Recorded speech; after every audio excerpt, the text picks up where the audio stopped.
his tentacle hero's Dupla Arms. Mezzo is a really weird looking character. If those arms existed in real life, they look horrifying with all the skin in between them. It's disgusting. But they do provide him with a variety of different abilities, making for a pretty versatile quirk. It allows the user to create duplicates of various body parts on the ends of the tentacles that grow out of his like 6 arms, all of which function better than their standard counterparts. One of the most significant advantages of the Dupla Arms quirk is its ability to create multiple limbs, which allows the user to perform multiple tasks simultaneously. He could hold on to multiple objects or enemies at once, or even use his extra arms to protect himself while attacking the primary arms. This is a quirk I'm really surprised we don't see more of, because he could easily take on multiple opponents at once with this one. And it's not just great for offense, but defense, reconnaissance, and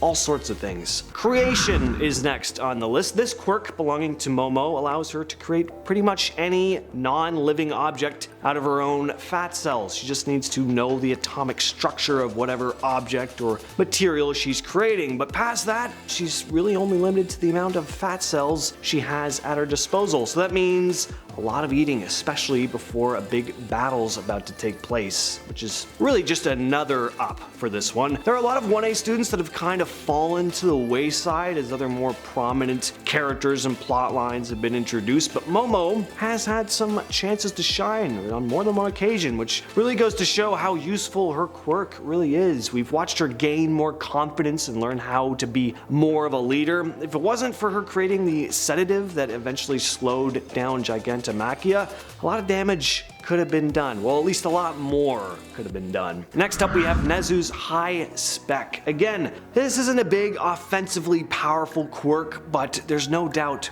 it would be a tremendous asset. This quirk gives the user an unparalleled level of intelligence, and it really makes me wonder if Nezu's mind could have been better utilized outside of being a school principal. I mean, it is a school that trains heroes, sure, but imagine if you ran the Hero Public Safety Commission or something. And Nezu is also a rodent who was somehow granted with this power. Imagine if an already high IQ human had this quirk, how much of a threat they'd become with their immense brain power. If Shigaraki ever managed to steal it, or All for One, it would just be game over for the heroes. Intelligence cannot be overlooked when it comes to winning a war. Next on the list, we have 13's Black Hole. This one is exactly what it sounds like. She can create a friggin' black hole. It's insane. The possibilities of this one can be absolutely devastating. It's lucky she's a hero. That's all I'm gonna say. Being able to suck anything out of existence into a limitless black void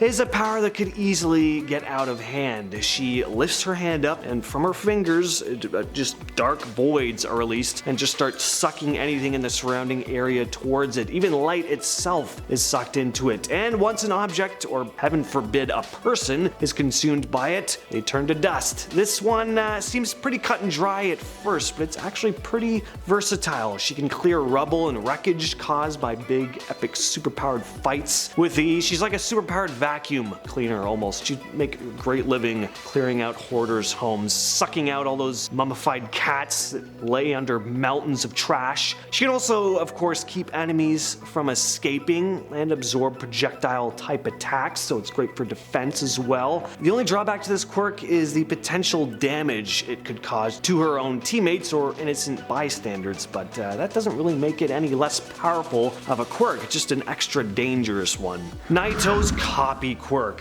This one is kinda like a worse version of All for One, but I mean, having a less powerful version of All for One still makes you pretty powerful, considering that that is regarded as the strongest quirk in the series. Naito can copy anyone's quirk just from touching them briefly. You can also hold on to multiple quirks and switch between them. So sure, there are some drawbacks. He can only hold on to any given quirk for up to 5 to 10 minutes at a time, and then he's got to touch the original user to use their power again. He also can't actually use any of his collected quirks at the same time, but I mean, hey, this one is really nothing to scoff at. It's highly versatile, especially if you have lots of friends with extra powerful quirks. This one really comes in handy. You can basically team up with anyone and borrow their power, making it double in power, and he can use his enemy's own quirks against them, which is something that not many opponents would be used to facing. Mr. Compress's Compress quirk. Now, this is one that does get more attention than some of the quirks on this list, but I feel like it should be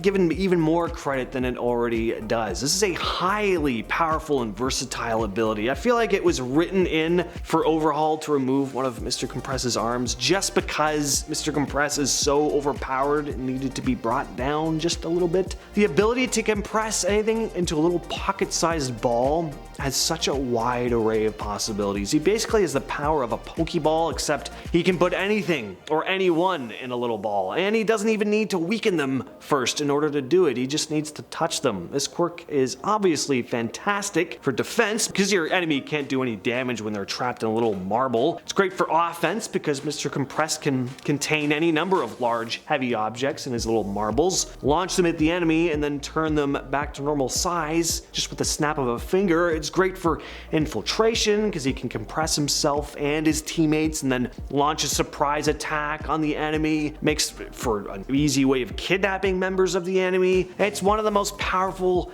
and useful quirks in the series without a doubt. And that's why it's taken that #1 spot.